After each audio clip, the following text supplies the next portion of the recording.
বর্তমানে আমাদের কর্মসূচি হলো গতকাল আমাদের শিক্ষকদের শান্তিপূর্ণ কর্মসূচিতে পুলিশ আমাদের কোনো ধরনের উস্কানি ছিল না, কোনো কথাবার্তা হয় না, আমাদের সাথে কোনো কথা কাটাকাটি হয়নি, বাকবিতণ্ডা হয়নি। পুলিশের ব্যারিকেড ভেঙে আমরা সামনে যাওয়ারও চেষ্টা করিনি। শান্তিপূর্ণ কর্মসূচিতে পুলিশ বর্বরোচিতভাবে এখানে বিভিন্ন ধরনের যেমন সাউন্ড গ্রেনেড নিক্ষেপ করেছে,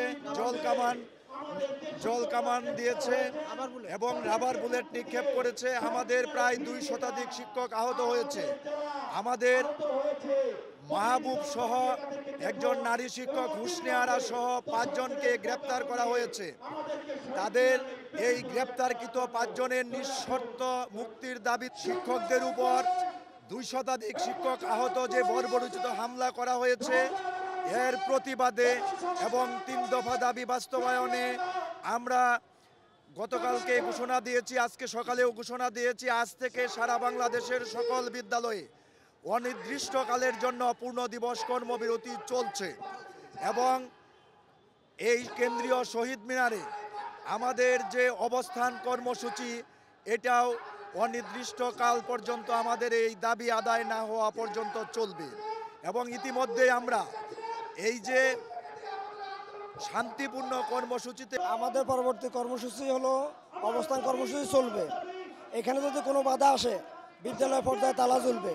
আর দ্বিতীয় বিষয় হলো আমাদের এই শান্তিপূর্ণ দাবিতে পুলিশের যে হামলা হয়েছে এর প্রতিবাদে এবং আমাদের প্রাথমিক গণশিক্ষা মন্ত্রণালয়ের সম্মানিত উপদেষ্টার ওনার কালকের একটা বক্তব্যের প্রতিবাদে আমরা মাননীয় স্বরাষ্ট্র উপদেষ্টা এবং প্রাথমিক গণশিক্ষা উপদেষ্টা আমরা পদত্যাগ চেয়েছি। আর সারা বাংলাদেশ থেকে শিক্ষকরা আসতেছে, বিদ্যালয়ে কর্মসূচি চলবে, দাবি আদায় না হওয়া পর্যন্ত আমরা শহীদ মিনারে থাকব। তাদেরকে নিঃশর্তভাবে ছাড়তে হবে, কোনো শর্ত প্রয়োগ করা যাবে না। আজকের মতো যদি তাদেরকে ছাড়া না হয় তাহলে আমরা বিকল্প ব্যবস্থা নেব। দেউলিয়া হয়ে যায় না, কোনো দেশ ফকির হয়ে যায় না।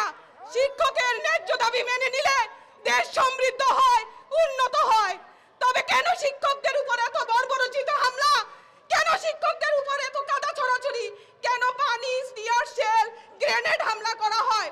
কেন সাউন্ড গ্রেনেড দিয়ে শিক্ষকদেরকে হতাহত করা হয়?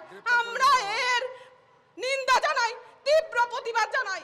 এই শিক্ষক জাতি, কোন শিক্ষক যদি ছোট ছোট শিশুদেরকে শিখিয়ে পড়িয়ে এত বড় বড় অফিসার পদ তৈরি করে দিতে পারে,